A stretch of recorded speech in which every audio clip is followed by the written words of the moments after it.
Hello friends, मैं राधे स्वागत करता हूं आपके अपने YouTube channel new academy official में। उम्मीद करते हैं आप लोग अच्छे होंगे। मित्र, प्रीवियस वीडियो में हम लोगों ने जो है साहित्य के बारे में काफ़ी अच्छे तरीके से हम लोगों ने कवर कर लिया है। जो मित्र नए हो चैनल पे वो उस वीडियो को जाकर देखेंगे, उसमें काफ़ी ट्रिक के माध्यम से भी सिखाया गया है। तो आपको क्या करना है, 1 घंटे की क्लास है, 1.25 घंटे की क्लास है, वो उसको आप रास्ते में चलते हुए सुना करिए, कान में लगा करके। धीरे धीरे आपकी चीज़ें का साहित्य है तो ये जो है धीरे धीरे आपको तैयार हो जाएगा। तो आज का क्या टॉपिक है, उसी के आगे कुछ पार्ट जो इम्पोर्टेंट जो रचनाकार बचे हुए थे उनको हम लोग कवर करेंगे।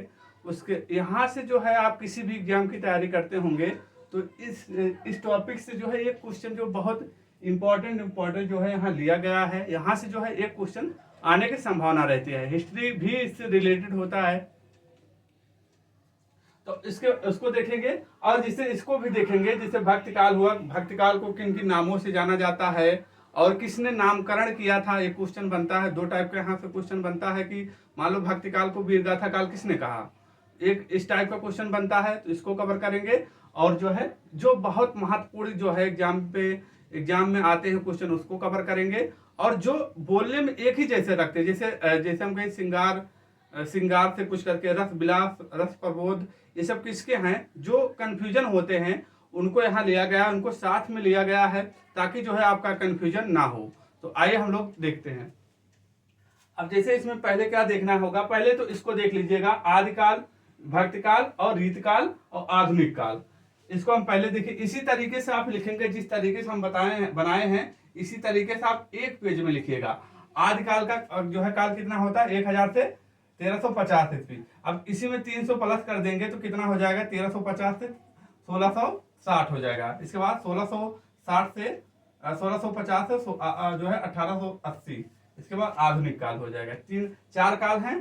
तो आदिकाल को चरण काल किसने कहा, पहले तो ये भी आता, ये क्वेश्चन पूछेगा आदिकाल को किन किन नामों से जाना जाता है। ये क्वेश्चन पूछा गया है, आदिकाल को किन नामों से जाना जाता है, जैसे वीरगाथा काल था, ठीक। तो आदिकाल को चरण काल किसने कहा, तो किसने कहा, डॉक्टर गिरियंसन ने कहा। और आदिकाल को और भक्ति काल को स्वर्ण काल किसने कहा, तो डॉक्टर गिरियंसन ने कहा। दोनों को जब आप इसको यहाँ लिखेंगे, इसको यहाँ लिखेंगे, तो आपका जो कंफ्यूजन होता है, जो क्वेश्चन ऐसे बनते हैं यूपी में, तो ये कंफ्यूजन आपका दूर हो जाएगा। ऐसे लिखना है इसको, आदिकाल को चरण काल किसने कहा, तो गिरियंसन ने कहा। और भक्ति काल को स्वर्ण काल किसने कहा, तो गिरियंसन ने कहा, ठीक। ये क्लियर हो गया, दोनों का आप ऐसे लिखेंगे।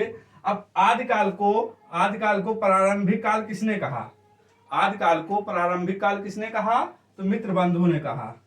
मित्र बंधु में 3-4 लोग आ जाते हैं, गणेश, बिहारी, सुखदेव, ये सब आते हैं। तो अब ये हो गया। भक्ति काल को मध्यकाल किसने कहा, तो किसने कहा, मित्र बंधुओं ने कहा, ठीक। तो ऐसे जब लिखेंगे, ये पूछा जाता है आदिकाल को प्रारंभिक काल किसने कहा, तो मित्र बंधु ने कहा। भक्ति काल को मध्यकाल किसने कहा, तो किसने कहा, जो है मित्र बंधु ने कहा। क्लियर हो गया। और अब देखिए, भक्ति काल को स्वर्णयुग काल किसने कहा, भक्ति काल को स्वर्णयुग काल किसने कहा, श्याम सुंदर दास ने कहा।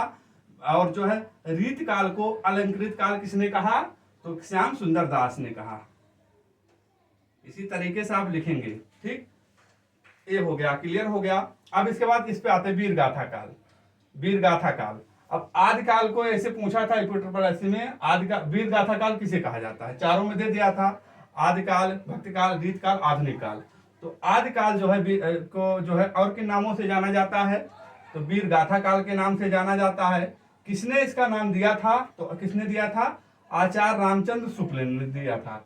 और भक्तिकाल को भक्तिकाल का नाम किसने दिया था, तो आचार्य रामचंद्र शुक्ल ने दिया था। आप इसी तरीके से इसको भी लिखेंगे, जैसे आदिकाल को वीरगाथा काल किसने कहा, आचार्य राम शुक्ल ने कहा।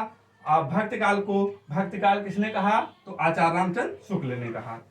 अब रीतकाल, अब इसको भी देख लीजिए, रीतकाल या उत्तर मध्यकाल किसने कहा, तो रामचंद्र शुक्ल ने कहा। रामचंद्र शुक्ल ने क्या क्या कहा, देख रहे हैं, आदिकाल को वीरगाथा काल कहा है, भक्तिकाल को भक्तिकाल कहा है, रीतकाल को रीतकाल या उत्तर मध्य काल कहा है। किसने कहा है, आचार्य रामचंद्र शुक्ल ने कहा है। ठीक, ये पॉइंट बहुत ही इंपॉर्टेंट है, परीक्षाओं में पूछे जाते हैं। इस पॉइंट को आप ऐसे ध्यान दीजिएगा, ऐसे ही लिखिएगा इसको। ठीक, आगे बढ़ते हैं। आदिकाल को सिद्ध सामंतवाद काल किसने कहा? तो राहुल सांस्कृत्यायन ने कहा। आदिकाल को बीज वपन काल किसने कहा? महावीर प्रसाद द्विवेदी ने कहा। आदिकाल को वीर काल किसने कहा? तो वीर काल, देखिए यहाँ वीर काल है, यहाँ वीर गाथा है, कंफ्यूजन नहीं होना है, इसी तरीके से लिखना है। वीर काल किसने कहा? विश्वनाथ प्रसाद ने कहा। आदिकाल को आदिकाल का नाम किसने दिया? तो डॉक्टर हजारी प्रसाद द्विवेदी ने कहा। और इन्होंने क्या कहा? भक्ति काल को लोक जागरण काल कहा। किसने कहा? तो आप बताएंगे हजारी प्रसाद द्विवेदी ने कहा। और इन्हीं के साथ और थे रामविलास शर्मा जी। ठीक, जैसे कि लोक जागरण काल किसने जो है, भक्ति काल को लोक जागरण काल किसने कहा? तो आप बताएंगे सर इसमें दो लोग थे, हजारी प्रसाद द्विवेदी और रामविलास शर्मा जी थे। ठीक, इसके बाद आते हैं श्रृंगार काल। रीत काल को श्रृंगार काल किसने कहा? तो विश्वनाथ प्रसाद ने कहा। क्लियर हो गया। हिंदी नव जागरण के अग्रदूत किसे कहा जाता है? भारतेंदु हरिश्चंद्र को कहा जाता है। अब इसी तरीके से जब लिखेंगे, पहले तो ये पूछा जाता है आदिकाल को वीरगाथा का, आदिकाल को किन किन नामों से जाना जाता है, पहला क्वेश्चन हो गया। और किसने नामकरण किया था, दूसरा क्वेश्चन हो गया। आप जब इसी तरीके से 1 से 2 बार लिखेंगे, नोट करेंगे, तो आपका ये तैयार हो जाएगा। ठीक, अब आते हैं जो महत्वपूर्ण जो है रचनाकार है, जो एग्जाम में आते हैं और आपका कंफ्यूजन बना रहता है, तो कंफ्यूजन दूर हो जाएगा। जैसे कि रत्नावली हमने प्रीवियस वीडियो में बताया है, रत्नावली किन किन की है रचनाएं, तो 3 लोग हैं, उसको जो है कमेंट में आप बताएंगे। तो आप देखिए, हिंदी शब्दानुशासन और शब्दानुशासन, कंफ्यूजन होता है दोनों को बोलने में, इसलिए आप दोनों को साथ में लिखेंगे, हिंदी शब्दानुशासन और शब्दानुशासन। हिंदी शब्दानुशासन किसने लिखा था? किशोरीदास वाजपेयी ने। शब्दानुशासन हेमचंद्र थे। दोनों को आप साथ में लिखेंगे, 1 से 2 बार रिवीजन करेंगे तो आपका कंफ्यूजन दूर हो जाएगा। ठीक, इसके बाद इन 4 को देखते हैं। ये 4 इतने को देखते हैं। 4 कर्पूर मंजरी, काव्य मीमांसा और बाल रामायण, रघुकुल चिंतामणि। देखिए, रघुकुल चिंतामणि जो है राजशेखर की है, और चिंतामणि जो है रस विलास जो है वो चिंतामणि की है। आगे भी देखेंगे। तो ये जो है आप इसी तरीके से इनको लिखेंगे। राजशेखर की है, कर्पूर मंजरी है, काव्य मीमांसा है, बाल रामायण है, रघुकुल चिंतामणि है। किनकी है? राजशेखर की है। और चंद्रिका, एक चंद्रिका है, इंपॉर्टेंट है, केशव की है। ठीक, एक हिस्ट्री का भी पार्ट आ जाएगा। लाइफ डिवाइस किसकी है? बहुत बार पूछा गया है, लाइफ डिवाइस किसकी है और डिवाइन लाइफ किसकी है? तो लाइफ डिवाइस डिवाइन किसकी है? अरविंद घोष की बताएंगे। डिवाइन लाइफ किसकी बताएंगे? शिवानंद की बताएंगे। दोनों को साथ में लिखेंगे तो आपका कंफ्यूजन दूर हो जाएगा। लाइफ डिवाइन अरविंद घोष और जो है डिवाइन लाइफ शिवानंद का है। इसको आप एक साथ में लिखेंगे इस तरीके से। ठीक, आगे बढ़ते हैं। रस मीमांसा किसकी है? रस मीमांसा किसकी है? तो आचार्य रामचंद्र शुक्ल की है। रस मीमांसा किसकी है? आचार्य रामचंद्र शुक्ल की है। देखिए, यहाँ काव्य मीमांसा है, यहाँ रस मीमांसा है, और नीचे काव्य मंजूषा है। तीनों को साथ में लिखेंगे। रस मीमांसा, एक काव्य मंजूषा।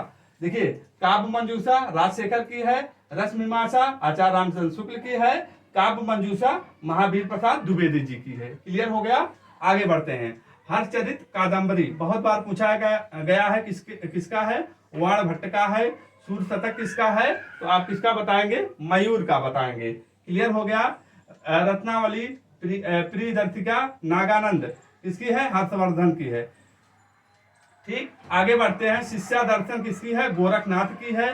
विष्णु प्रिया किसकी है? मैथिली शरण गुप्त की है। ठीक, उत्तर रामचरित के साहित्यकार के हैं भवभूति हैं। काव्य मंजूषा किसका है? महावीर प्रसाद द्विवेदी का है। अब इसको जो है इसको आप साथ में लिखेंगे, इतने को जो है आप साथ में लिखेंगे। बुद्धिरास किसकी है? शालिभद्र सूरी की है। अब देखिए, ये चरित्र वाला सिस्टम जो है सारा चरित्र का है, तो इसको आप जो है साथ में लिखेंगे। ठीक, बुद्धि चरित्र किसका है? अश्वघोष का है। कुमार चरित्र किसका है? हेमचंद्र का है।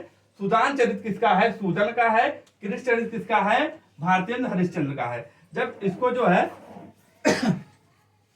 इतने को आप साथ में लिखेंगे तो आपका जो कंफ्यूजन होता आया है दूर हो जाएगा।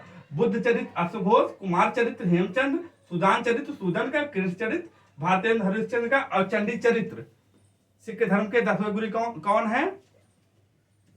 गोविंद सिंह है, गुरु गोविंद सिंह है। तो चंडी चरित्र किसकी है? गोविंद सिंह की है, जो है 10वें गुरु है सिख धर्म के। ठीक, तो आप इसी तरीके जब इसको लिखेंगे तो आपका कंफ्यूजन जो होता है दूर हो जाएगा। अब आते हैं रूप मंजरी। रूप मंजरी किसकी है? नंददास जी की है। चरित्रहीन, जब आपका चरित्रहीन हो जाता, कहते नहीं चाटुकार ना बनो, आप अपना चरित्र बनवा करो, इस तरीके से आप याद रख सकते हैं। चरित्र जिसका हीन हो जाता है चट्टोपाध्याय हो जाता है, चाटने लगता है, इस तरीके से आप याद कर सकते हैं। पद्मावती, पद्मावती कथा किसकी है? दामोदर कवि की है। पद्मावत किसकी है? मलिक मोहम्मद जायसी के है। किस भाषा में लिखा गया है? तो आप क्या बताएंगे? आप बताएंगे जो है अवधी भाषा में लिखा गया है। रामचरित किसका है? रामचरित किसका है? देखिए रामचरित किसका? सांध्याकर नंदी जी का है। ठीक, इस तरीके से आप इसको याद रखेंगे। क्लियर हो गया। अब आते हैं रस विलास। रस विलास किसका है? किसकी है? चिंतामणि जी की है।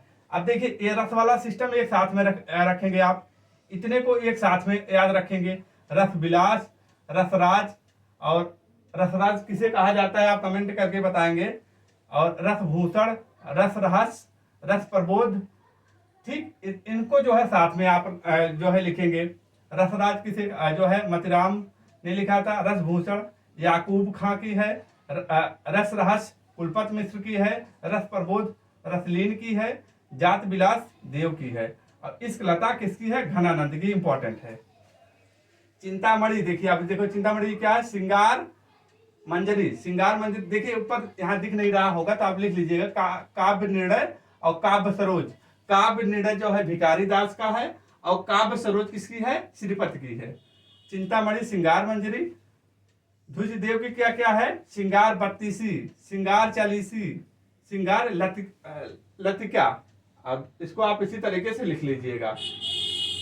आते हैं रहीम के पास, आते हैं श्रृंगार सोरठा किसकी है? रहीम जी की है। भिखारी दास की श्रृंगार सोरठा इनकी भी है। केशव चंद्र सेन की क्या है? वामा बोधनी। देखिए इसको आप जो है साथ में लिखेंगे, तीनों को साथ में लिखेंगे। केशव चंद्र सेन की क्या है? वामा बोधनी। अब इसके बाद गुलाब शंकर की क्या है? तत्व बोधनी। हरिश्चंद्र की है बाल बोधनी। हिंदी महिलाओं के लिए हिंदी का प्रथम पत्रिका है, कौन सी है? बाल बोधनी पत्रिका है। बहुत इंपॉर्टेंट है बाल बोधनी पत्रिका। महिलाओं के लिए हिंदी में छपने वाली पहली पत्रिका है बाल बोधनी पत्रिका। किसने लिखा था? भारतेंद्र हरिश्चंद्र की है बाल बोधनी पत्रिका। ठीक है, इसके आगे बढ़ते हैं। माता किसने है? माता किसने लिखा था? माखनलाल चतुर्वेदी। माखनलाल चतुर्वेदी ने क्या लिखा था? माता। माता आप जान लीजिए, माता माखन, माता माखन। ठीक है, इस तरीके से आप इसको याद रखेंगे। इसी तरीके से ये जो है बहुत इंपॉर्टेंट है। आप इसी तरीके से 1 से 2 बार लिखते हैं तो आपका जो कंफ्यूजन होता आया है, अभी तक होता आया है, आपका कंफ्यूजन दूर हो जाएगा। ठीक है, तो अब इसके बाद हम लोग पढ़ेंगे आगे। अगला टॉपिक लेते हैं हम लोग जो है, जो रटने वाला टॉपिक आता है, जैसे पराबाची हुआ, तद्भव तत्सम हुआ, विलोम हुआ, अनेक शब्दों के लिए एक शब्द होता है, उसको कवर करेंगे। वीडियो को ज़्यादा से ज़्यादा शेयर कर दीजिएगा। मिलते हैं एक और बेहतर क्लास में। तब तक के लिए अपना ख्याल रखना, अपने माता पिता का ख्याल रखना। जय हिंद, जय भारत, वंदे मातरम।